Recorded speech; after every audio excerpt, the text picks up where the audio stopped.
지금부터 한 20년쯤 전에 교회 대표 교도자한테서 연한 10시 반쯤에 전화가 왔습니다. 목사님, 내가 오늘 도저히 대표 기도를 못 하겠습니다. 왜 그러십니까? 부인하고 대판 싸워가지고 기도할 마음이 도저히 안 난다는 거예요. 그래도 나오셔서 있는 그대로 이야기하십시오. 그래서 나오셨어요. 기도하는데 하나님, 이 죄인이 나왔습니다. 기도가 굉장히 그날 은혜스러웠습니다. 대표 교도자가 그 정도인데 설교를 앞둔 목사님이 사모님 한바탕 오라면 그때는 설교를 하러 가야 돼요, 말아야 돼요? 목포에 있는 목사님이 설교 전에 사모님하고 대판 싸웠어요. 그리고 강단에서 예배를 인도를 해요. 설교 딱 시작되자마자 목마르다. 그리고 내려가죠. 후속 조치는 장로님들이 하시고, 그러니까 우리 목사님 목마르다고 권사님들이 음료수하고 보약하고 막, 이게 사단의 참소거든요. 여러분 월요일부터 토요일까지 생활을 오늘 여기 앉아 계시는데 여러분들 일주일째 생활을 하나님이 받으셨을까요? 하나님 앞에 정직하고 깨끗하고 성경에 서르셨습니까? 교회에 오셔서 딱 묵도하실 때 그때 무슨 기도를 하셨어요? 하나님을 만나러 오면 반드시 두 가지 기도를 해야 돼요. 첫 번째는 회개 기도. 예수님의 십자가의 피로 내 죄를 씻어주십시오, 용서해 주십시오. 그리고 두 번째는 감사. 나 같은 죄를 용서하신 주님의 은혜를 감사합니다. 감사합니다. 회개와 감사를 통과해야 하나님을 만나셔요. 근데 이 부분에서 사단이 우리 형제를 참소하던 자, 밤낮 참소하던 자, 이게 사단이거든요. 이 참소란 것은 남을 해치기 위해서 그 사람의 잘못을 들춰내거나 또 없는 잘못을 꾸며가지고 윗사람한테 막 고자질하는 거예요. 고자질. 사단의 참소란 것은 저 사람 일주일 동안 생활을 보십시오. 하나님, 저 따위로 살아가지고 그 사람은 어떻게 하나님의 자녀라고 할 수 있습니까? 어떻게 저런 사람이 하나님께 예배 드리러 나올 수 있습니까? 자격이 안 됩니다. 여기 참소예요. 그 참소가 사단이 하나님께 참소하기도 하지만 우리 양심에 대고, 너 어젯밤에 뭐 했냐? 고돌이 있지 않느냐? 친구하고 술 먹었지 않느냐? 그러고도 오늘 너 예배당에 간다고 이렇게 앉아있냐? 개도 없겠다. 네가 무슨 하나님의 영광에서 하나님의 자녀라고 그렇게 예배당에 앉아있냐? 양심에 대고 막 쏘아대는, 여기에 참소예요. 참소.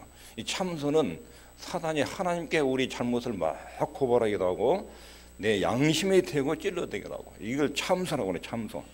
형제들을 참소던 자, 밤낮 하나님께 참소한 자가 쫓겨났다.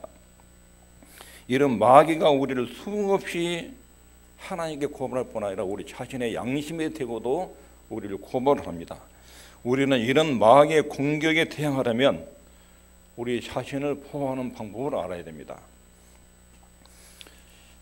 마귀의 참소, 제일 많이 일어난 참소가 기도할 때 이루어집니다. 사단은 구약 성도들을 많이 참소했고 구약에 있는 성도들이 마귀의 참소 때문에 많은 고통과 괴로움을 당했습니다. 교회 역사에도 많은 성도들이 사단의 고발 때문에 고통을 받았습니다. 예수 믿는 신앙생활에는 마귀하고 끊임없는 전투가 있습니다. 우리가 필요할 때, 기도하고 싶은 소원이 일어날 때 하나님 앞에 딱 엎드리면 사단이 우리 마음속에 곧바로 찾아와서 아이고 네가 기도를 하다니 참 세상에 다 지나가는 개가 웃겠다. 네가 생활을 봐라. 네가 하나님의 자녀냐? 네가 그렇게 살고도 하나님께 기도하면 네 기도가 응답이 되겠냐? 꿇자마자 사단이 우리 마음에 대고 막 속삭이기 시작합니다. 우리 마음속에 대고 사단이 하는 말이 너는 기도할 자격이 안 된다. 너는 기도할 마음의 상태가 안 된다. 너 그러면서 과거의 허물들이 막 떠올라요. 어제, 그제, 일주일 전, 한 달 전, 1년 전, 5년 전의 잘못들이 막 떠올라요. 그리고 네가 얼마나 무가치하고 네가 얼마나 죄인인데 어떻게 네가 하나님께 나가서 기도하라고 생각하냐? 그리고 네가 기도한들 하나님이 듣겠냐? 이런 마음이 쏟아지면서 기도를 포기하게 됩니다. 먼 옛날에 저질렀던 일까지 꼬치꼬치 켜냅니다. 그리고 그 잘못들을 우리 앞에 다 사단이 제출합니다.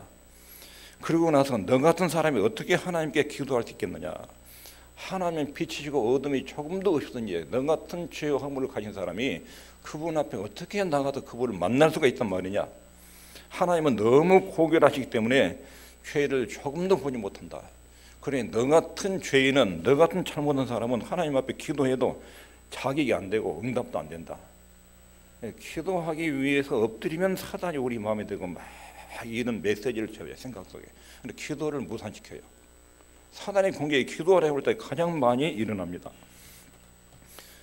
마귀는 여러 가지를 아주 잘합니다. 과거에 대한 기록들을 다 가지고 있습니다.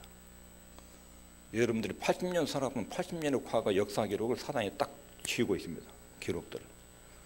그리고 현재도 알고 있습니다. 여러분에 관한 모든 것을 마귀가 다 알고 있습니다. 마귀는 하나님에 대해서도 말할 수 있습니다. 예수님을 시험할 때 성경도 인용하잖아요. 하나님 어쩌고 저쩌고 말하잖아요. 이렇게 우리를 공격합니다. 이것을 방어하는 유일한 대책은 예수 그리스도의 의의 흉배를 입는 것입니다. 의의 흉배. 의의 흉배라는 것이 예수 믿음으로 의롭게 된다. 이 믿음을 의의 흉배라고 부릅니다. 마귀의 공격에 대하는 몇 가지 신뢰될 말씀을 기억해야 됩니다. 여기 있겠습니다. 시작.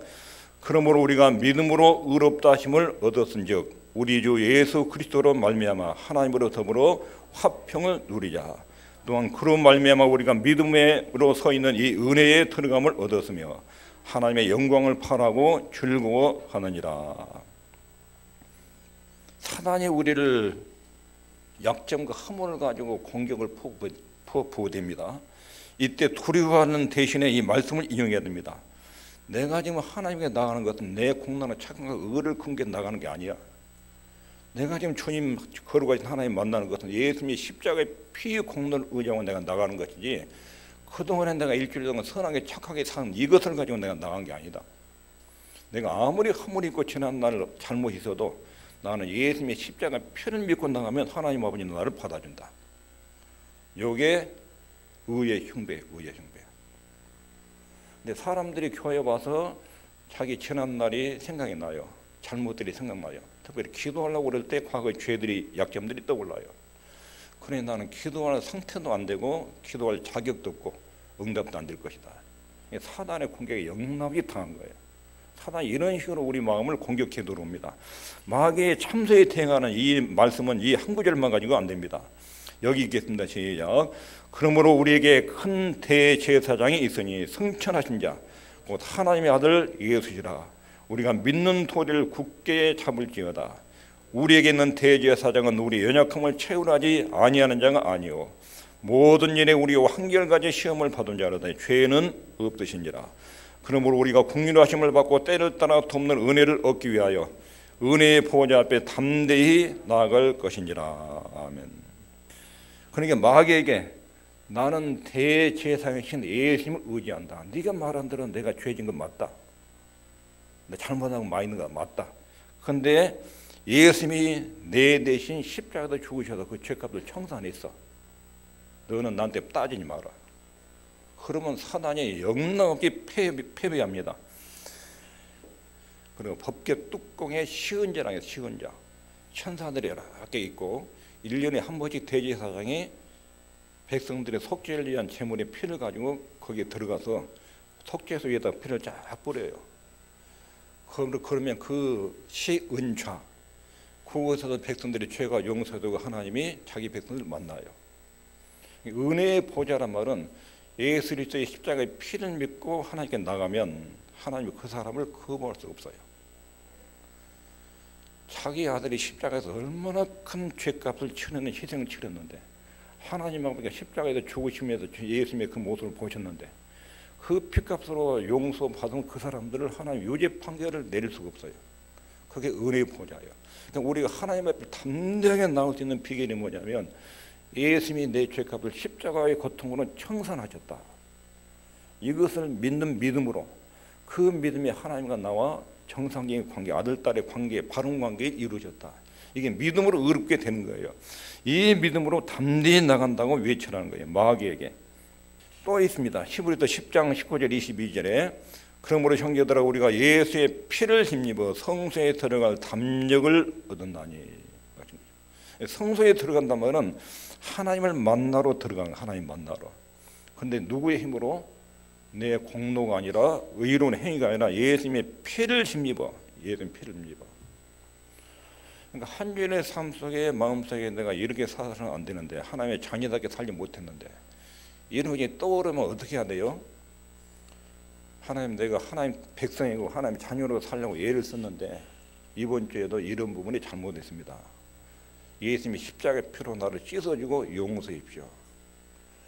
그렇게 구하면 하나님이 그 사람을 용서를 안 하실 수가 없어요. 예수님 안에서 우리를 자기 아들로 받으셨기 때문에 언약 관계이기 때문에 하나님과 약속된 관계이기 때문에 예수님 십자가의 피를 의지하고 가면 하나님을 만날 담력을 얻는다. 이것을 뭐라고 표현하냐면 맑은 물로 씻었다. 더러운 우리의 죄를 맑은 물로 예수님 십자가의 피로 깨끗이 씻었다. 참 마음과 온전한 마음으로 믿음으로 하나님께 나가자. 사단이 이것을 굉장히 방해해요. 너 그렇게 살고도 하나님께 나갈 수 있느냐?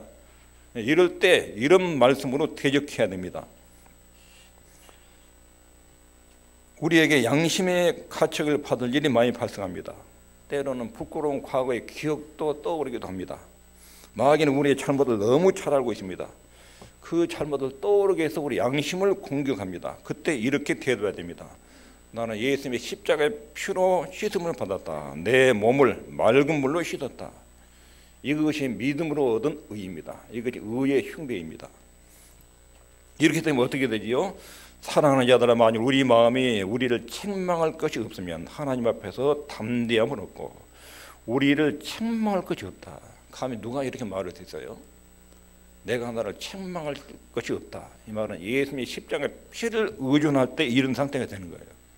예수님의 십자가의 피를 의지하고 하나님 앞에 담대히 나갈 수 있다는 것입니다. 믿음으로 의롭게 된다는 것을 정확하게 알고 있어야 됩니다. 우리 중에 하나님 표준에 맞게 적절하게 사는 사람이 단 한 명도 없습니다. 예수님으로 온입해야 됩니다. 십자가의 피를 힘입고 하나님 앞에 나갑니다.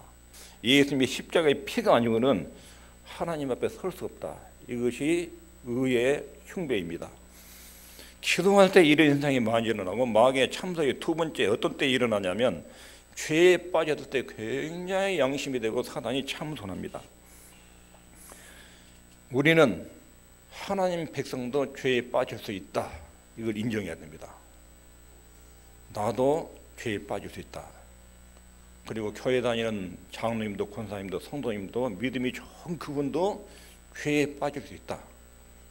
그걸 믿으십니까? 인정하셔야 돼요. 교회에 다니는 사람은 어떻게 죄를 쓰겠냐고. 그리고 성도를 비방하는데요. 인간은 그럴 수 있지. 인간은 다윗도 그렇고 바울과 바나바가 싸운 거 보십시오. 신약 성경에 그 믿음의 최고 수준에서 싸움 거치는 거죠. 아브라함도 거짓말한 거죠. 성경에 나온 인물들이 죄로 안 넘어진 사람이 없어요. 인간은 하나님 앞에 특별히 하나님을 경건하게 섬기는 백성도 죄에 빠질 가능성이 있다. 이걸 기억해야 됩니다. 우리는 구원받았지만 여전히 오류에 빠질 수 있습니다. 왜 그럴까요? 예수 믿기 전에 가졌던 옛 성품, 옛 사람이 있어요. 옛 사람. 예수를 믿으면 새로운 생명이 들어와요. 내 속에 새로운 생명이 있고 동시에 옛 사람이 같이 존재해요. 옛 사람이. 영적인 성숙이라는 것은 새 생명의 옛 사람을 계속 통제해 나가는 거예요. 옛 사람의 힘이 약화되고 새 사람이 강해지는 거예요. 영적인 성숙이에요. 그러나 죽을 때까지 옛 사람의 성깔이 그 속에 있어요. 죽을 때까지 그 옛 사람이 사라지지 않아요. 그렇다면 옛 사람이 환경과 조건만 맞아떨어지면 폭발해요. 그게 죄예요. 그러니까 언제든지 우리는 죄의 함정에 걸릴 수 있는 위험에 노출되어 있습니다. 옛 성품이 우리 안에 있는 동안 여전히 범죄에 빠지기 쉬운 가능성이 늘 있습니다. 그때 마귀가 찾아와서 죄 짓고 난 뒤에 절망과 자포자기, 포기하도록 유도합니다. 너는 그동안 교회를 다닌다고 복음을 믿는다고 하나님 믿는다고 잘 믿어왔다. 그런데 이번에 실수한 그 잘못과 죄는 너는 도저히 용서할 수 없다. 너 그렇게 이번에 잘 은혜를 받아왔는데 너 하나님의 사랑과 은혜를 그렇게 받아왔는데 이번에 너의 죄는 그 사랑을 완전히 배신했다. 마귀는 이런 참소를 공공연하게 하나님 자녀들에게 쏟아붓습니다. 공적인 범죄에 대해서도 질타하고 남의 모르는 은밀한 죄에 대해서도 너 아무도 안 본 줄 아는데 내가 네 잘못을 내가 다 한다. 어두운 밤에 네가 행한 내가 다 한다. 네 마음속으로 지난 일주일 동안 무슨 생각하고 있는데 내가 다 한다. 그런 마음과 심보를 가지고 어떻게 하나님을 만난다 놓았느냐. 이런 식으로 우리의 죄악된 생각이나 행동에 대해서 질타하고 이번 죄만큼은 하나님께 용서받을 수 없다. 너는 하나님의 사랑과 은혜를 완전히 배신한 인간이다. 어떻게 뻔뻔스럽게 치사하게 그렇게 하나님께 나가서 앉아있을 수 있느냐. 이렇게 사단이 공격하는데 이런 죄에 대한 참소에 대해서 하나님 말씀을 기억해야 됩니다. 읽겠습니다. 시작. 만일 우리가 하나님과 사귐이 있다 하고 어두운 가운데 행하면 거짓말을 하고 진리를 행치 아니함이거니와 저가 빛 가운데 계신 같이 우리도 빛 가운데 행하면 우리가 서로 사귐이 있고 그 아들 예수의 피가 우리를 모든 죄에서 깨끗게 하실 것이요. 예수님의 피가 우리를 모든 죄에서 깨끗하게 만든다. 그 다음에 보면 만일 우리가 죄 없다 하면 스스로 속이고 나는 죄 지은 것이 없다. 나는 하나님 앞에 한 점 부끄러움이 없다. 이건 스스로 거짓말하는 거라는 거예요. 그 진리가 없으면 나는 하나님 앞에 부끄러움이 없다. 이런 태도를 취해요. 근데 진리의 빛이 들어오면 자기 죄가 드러나요. 죄가 드러나지요. 만일 우리가 우리 죄를 자백하면 죄가 드러날 때 어떻게 해요? 자백한다는 말은 하나님 너 이거 잘못했다. 하나님 딱 말씀하시면 성경이 잘못했다고 지적하면 예, 맞습니다. 제가 잘못했습니다. 같은 소리를 내다. 그런데 같은 소리를. 하나님께서 말씀으로 너 이거 잘못했어. 그럼 맞습니다. 잘못했습니다. 용서해 주십시오. 앞으로 안 그러겠습니다. 도와주십시오. 이게 자백이에요. 같은 소리를 내다. 우리 모든 죄를 사하시고 불의에서 깨끗하게 만들어준다. 죄에 빠졌을 때 꼭 이 말씀을 기억하잖아요. 지금 내가 잘못을 그대로 인정하고 하나님 나 지난주에 하나님 보셨다시피 이 잘못을 저질렀습니다. 너무 마음이 괴롭고 힘듭니다. 예수님 십자가에 피는 나를 씻어주고 용서해 주십시오. 이런 일이 다시 발생하지 않도록 좀 도와주십시오. 이렇게 용서를 구하면 사하시고 깨끗게 하신다. 그리고 나의 자녀들아 내가 이것을 너희에게 쓰면 지금 요한 1서를 기록한 것은 너희로 죄를 범지 않게 죄를 범하지 않게 해서 이 서신을 기록해요. 만일 누가 죄를 범하면 누가 죄를 범해서 예수 믿는 사람이 아버지 앞에서 우리에게 대언자가 있으니 대언자 말은 변호사가 있다. 하나님 우편에 예수님이 변호사가 앉아 계시다. 그분이 누구냐면 의로우신 예수 그리스도시라. 저는 우리 죄를 위한 화목 제물이니 우리만 위할 뿐 아니요 온 세상의 죄를 위하심이라. 사도 요한의 표현을 보십시오. 만일 어떤 사람이 범죄하였다면 만일 우리가 우리 죄를 자백하면 저는 미쁘시 의로우사 우리 죄를 사하시고 용서해주고 깨끗하게 만들어준다. 사도 요한이 지금 이런 식으로 표현한 것은 하나님과 여러분과 저의 관계가 합법적이라는 거, 합법적. 하나님의 행동은 항상 법에 따라서 움직입니다. 하나님은 당신이 세우신 법을 절대로 위반하거나 어기지 않습니다. 하늘과 땅에까지도 자기 법을 지켜내십니다. 하나님은 여러분과 저의 죄를 공의롭게 용서해 줄 수 있는 한 가지 길을 법적으로 용서를 받을 수 있는 또렷한 한 가지 길을 딱 마련했습니다. 죄에 대한 죄의 삭은 사망이요. 죄를 지으면 심판을 받아야 돼요. 이건 하나님의 법이에요. 그냥 넘어갈 수 없어요. 그런데 하나님은 우리가 죄를 회개하고 나가면 하나님 용서하는 것이 하나님의 공의고 사랑입니다. 내가 잘못했습니다. 용서해 주십시오. 그러면 그 죄가 예수님께는 넘어갑니다. 이게 하나님의 법이에요.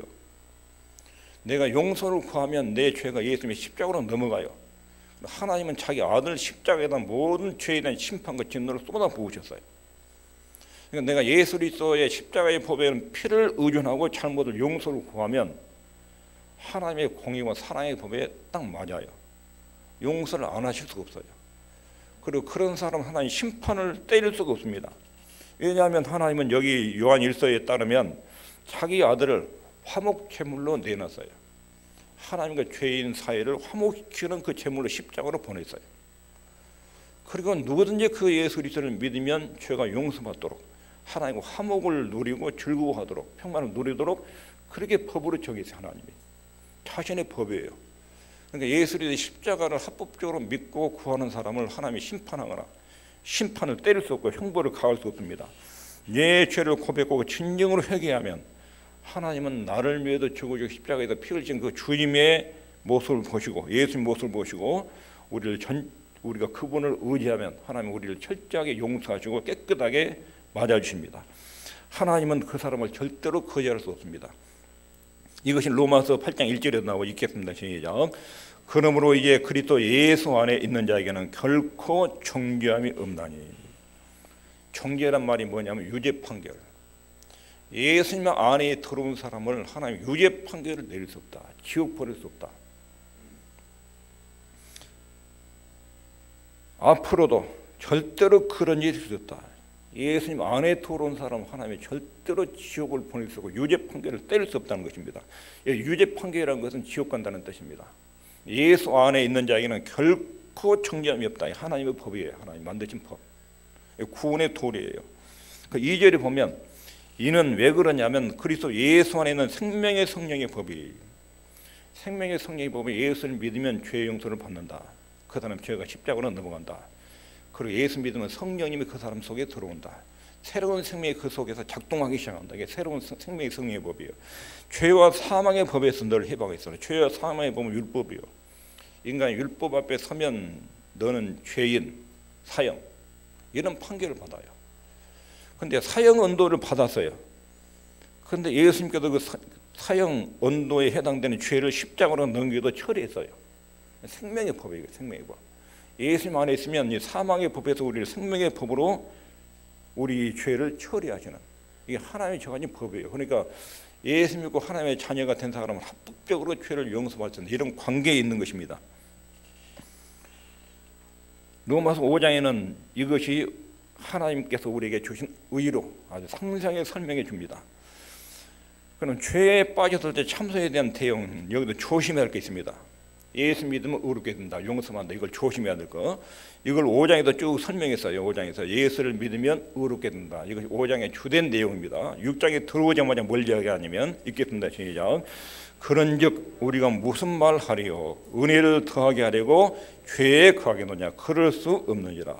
죄에 대하여 죽으니 그리고 어찌 그 가운데 더 살리요? 주의해야 할 것이 있어요.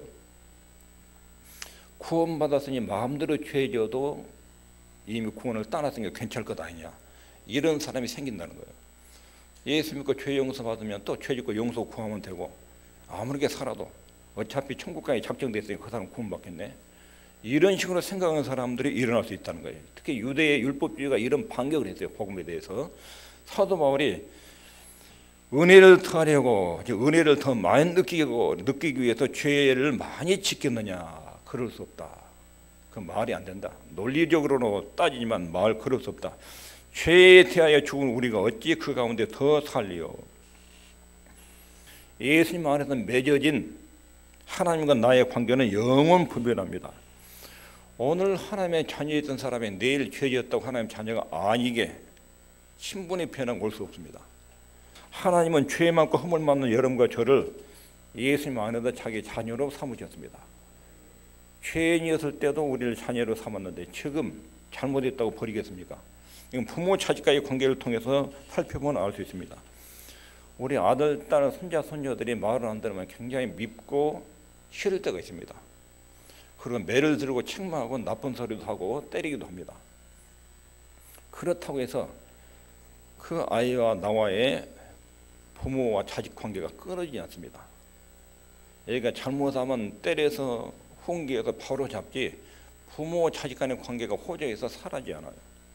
하나님의 자녀는 그런 것입니다. 예수 믿으면 하나님의 자녀가 되는데 만약에 죄 때문에 끝장났다고 주장할 때 나는 예수 그리스도를 믿는 믿음으로 하나님의 자녀가 됐다. 이런 내용이 지금 본문에서 말하는 내용입니다. 그렇다고 죄를 지어도 좋다는 뜻이 아닙니다. 하나님을 믿고 구원받은 사람이 죄를 지으면 마음에 많은 고통이 발생합니다. 하나님의 주시는 즐거움과 평화가 사라집니다. 하나님을 섬기는 백성이 죄를 지면 많은 고통이 따르는데 자식이 부모를 굉장히 사랑하고 존경하는데 부모를 사랑하고 존경하는 자식은 부모의 마음을 아프게 하는 행동을 굉장히 싫어합니다. 그러니까 6장에 1절에 말한 은혜를 더하게도 죄에 거하겠느냐 이건 성립이 안 되는 거예요. 하나님의 사랑을 알면 알수록 죄를 이길 힘이 속에서 만들어져요. 죄가 지극히 미워지게 되는 것은 하나님의 사랑을 알면 알수록 죄가 미워지고, 하나님의 사랑을 알면 알수록 하나님을 아프게 하는 행동들이 굉장히 고통으로 느껴집니다. 이게 하나님의 자녀의 정상적인 반응입니다. 세 번째 마귀의 참소가 어느 영역에 이루어지냐면, 세 번째는 연세 드신 분들 마음속에 꼭 상고하셔야 돼요. 임종시에 사단이 집중적으로 공격합니다. 죽음이 다가올 때. 내가 일생 동안 80년, 90년 예수 믿고 살아왔는데 내 삶이 너무 보잘것없다. 내가 그동안 뭐하고 살았을까? 사단이 와서 너 나이만 많이 먹었지 그동안 한 것이 뭐냐? 너 하나의 은혜를 받고 사랑받고 살았는데 너 그동안 하나의 은혜와 사랑에 뭘 보답했냐? 한 것이 뭐냐? 너 지금 이 나이 되도록 예수 믿는다고 교회 왔다 갔다 했는데 너 죽어도 천국이라 가겠냐? 너 그렇게 가지고 상급은 고사고 너 천국이라 가겠냐? 그러면서 살아왔던 과정에 부끄러운 일만 쫙 떠오르게 만들어요. 마음이 철렁 내려앉는 거예요. 임종시 사단의 참소. 이때 이 말씀을 꼭 기억하셔야 돼요. 읽겠습니다. 시작. 내가 진실로 진실로 너희에게 이르노니 내 말을 듣고 나 보내신 이를 믿는 자는 영생을 얻었고 심판에 이르지 아니하나니 사망에서 생명으로 옮겼느니라. 예수 믿는 사람은 심판받지 않는다. 지옥 가지 않는다. 지옥에도 천국으로 옮겨졌다. 우리 처음에 그렇게 약속했지요.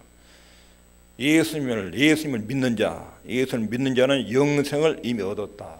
하나님의 생명이 내 속에 있다. 그리고 심판, 지옥에 가지 않는다. 지옥에서 천국으로 옮겨졌다. 여기 앉아 계신 분들 이 말씀을 믿습니까? 예수님의 십자가의 효력이 그렇게 간다는 것이 아닙니다. 엄청난 능력과 권능이 있습니다. 그리고 이 말씀 31절부터 37절에 쭉 보면 그런즉 이 일에 대하여 우리가 무슨 말하리요? 만일 하나님이 우리를 위하시면 누가 우리를 대적하리요? 자기 아들을 아끼지 아니하시고 우리 모든 사람을 위하여 내어준 이가 어찌 그 아들과 함께 모든 것을 우리에게 은사로 주지 아니하시겠느냐? 누가 능히 하나님의 택하신 자들을 송사하리요? 의롭다 하신 이는 하나님이시니 누가 정죄하리요? 주실 뿐 아니라 다시 살아나신 이는 그리스도 예수시니 그는 하나님 우편에 계신 자요 우리를 위하여 강구하시는 자신이라. 누가 우리를 그리스도의 사랑에서 끊으리요? 환난이나 공고나 핍박이나 기근이나 적신이나 위험이나 칼이랴. 기록된 바 우리가 종일 주례를 위하여 죽임을 당케 되며 토사를 양같이 여김을 받았나이다 함과 같으니라. 그러나 이 모든 일에 우리를 사랑하신 이로 말미암아 우리가 넉넉히 이기느니라. 세상에 어떤 일도 하나님과 우리 사이의 사랑의 관계를 끊을 수 없다. 사단이 임종시에 조금이 다가올 때 여러분 마음에 속삭이기를 너 오랫동안 살았는데 너 주님을 산 것이 뭐냐? 너 천국이라 가겠냐? 그럴 때 예수님이 십자가 은혜로 나는 구원받았고 그 공로로 나는 하나님의 자녀가 됐으니까 쓸데없는 소리 말어. 이렇게 사단의 공격을 받아쳐야 돼요. 항상 이 의의 흉배를 착용하셔야 돼요. 내가 의롭게 되는 것은 선이 아니라 예수님이 십자가의 피의 공로. 내가 교회에서 하나님 만날 수 있는 유일한 길은 예수님 십자가의 그 피의 공로 때문에 주님을 만날 수 있는 거예요. 지난 일주일 동안 내 선한 행위로 근거로 해서 하나님을 만나는 것이 아니에요. 오늘 말씀을 요약하면 간단하게 사단은 우리를 참수합니다. 끊임없이 하나님께 고자자라고 우리 양심에 대고 고자자라고 우리 잘못과 허물을 질타합니다. 기도할 때 그렇고 죄에 빠져서 그렇고 임종시에도 우리 곁에 와서 너 같은 사람은 하나님의 자녀라고 할 수도 없어. 너의 기도는 하나님 듣지도 않아. 너는 기도에 응답할 만한 자격도 갖추지 못했어. 그리고 죽음에 이르들 때는 너 일생 동안 너 하나님을 기쁘게 하지 아무것도 없어. 너 그렇게 살아가지 천국에 못 가. 이런 토로 막 참선합니다. 이 참선에 대한 대응은 간단합니다. 의의 흉배. 내가 하나님의 자녀가 된 것은 예수님이 십자가에 보배는 공로 때문이야. 예수님 십자가에서 내 죄를 위해서 그분이 내 죄를 청산했어. 나는 그래서 하나님의 아들이 된 거야. 내가 내 잘한 것 가지고 하나님께 나간 게 아니야. 예수님을 믿는 믿음으로 하나님은 나를 자기 아들로 딸로 인정하시고 수용해 주셨어. 요 믿음, 이거 의의 흉배예요. 이걸 꼭 착용하고 사시기를 바랍니다. 기도하겠습니다.